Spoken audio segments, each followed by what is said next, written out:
the previous episode of Shiren the Wanderer, we ascended the old mine and cave of mountain spirits. Fortunately, we did not have to deal with a monster house, a room densely filled with dangerous monsters and traps. But some runs are not so lucky. How do we deal with a monster house if we encounter one? Because we can backtrack in the first 15 levels of Table Mountain, we can return to a previous floor, which the game may randomly generate as a monster house. No luck here yet. One challenge is that monsters we encounter while grinding for the house may adversely affect us with effects such as cursing items. Unfortunately, even though we cleared this floor already, new monsters spawn when we backtrack. Furthermore, new items on the ground usually do not appear in a backtracked floor.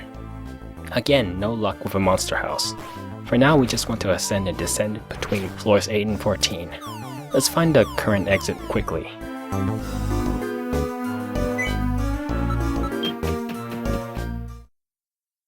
Success! We find a great monster house. 1 Shiren versus 14 monsters.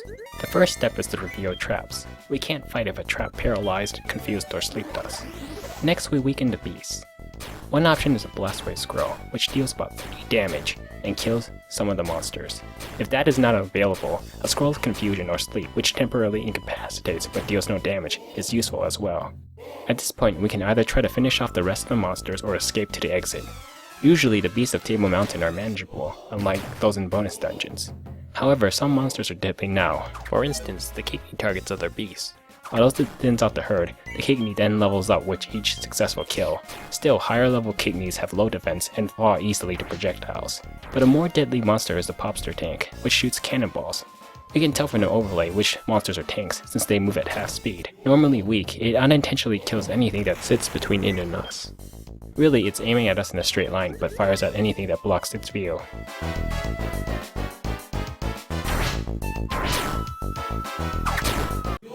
Just right now, had we not defeated the Piggy, the Popster tank would have killed it and leveled up to a Dadster tank, which moves at normal speed and deals 30 fixed damage. If the Dadster tank killed another monster again, it levels up to the Oldster tank, which takes 2 turns at a time and deals 40 fixed damage per turn. There are very few methods to counter this beast with our current setup. We cannot tank that much damage right now. As long as we play conservatively, we can clear the room of monsters. Afterwards, we can collect the spoils. Even though we backtrack to this floor, new items do spawn in the monster house. While we pick up our rewards, new monsters do spawn, so we cannot waste time. Let's summarize our spoils, which are random with each monster house.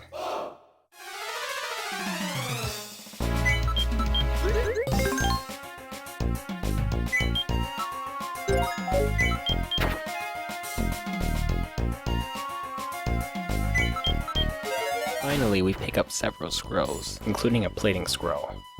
This scroll plates gold on our equipped weapons and shield, preventing rusting that lowers the attributes of equipment. Unfortunately, hide shields, made of leather, and not metal, never rust to begin with, so this was a bit of a waste. Now let's just exit the monster house.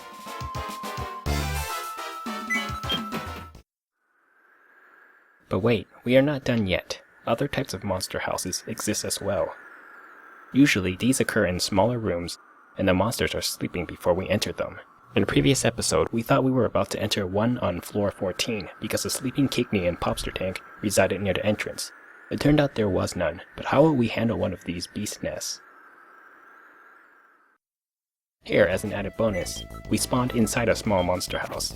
We have little room to outmaneuver the beast, and the tiles are likely booby-trapped. However, we can hide in our jar, and the beast will leave the room, buying us time. In this situation, the Popster tank is dangerous. If monsters stayed in this room, the tank may annihilate them and level up. Unfortunately, we trigger a spin trap. We should have been more careful, but we can heal our status to prepare for the onslaught. We are very lucky it was not a sleeping trap.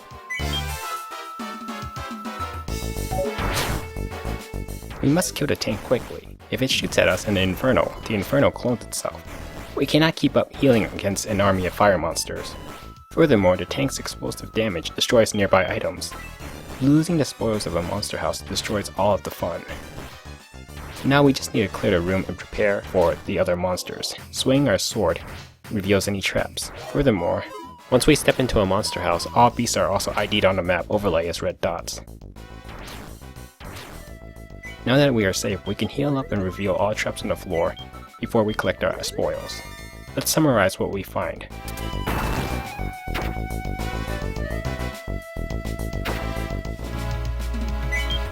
Finally, we find an herb of strength, but it turns out to be an Nduba. If our health was low and we picked up a healing item on the floor, we do not want to consume it because of this beast.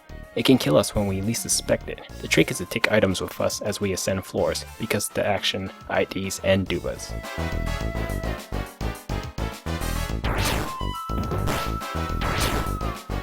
Finally, we always want to reveal traps in the house. If we fell into an invisible pitfall trap like the one above before collecting our spoils, we lose everything. That's all for today's episode of Shiren. In the next episode, we explore more of Cryptic Rock Valley and head to the next area.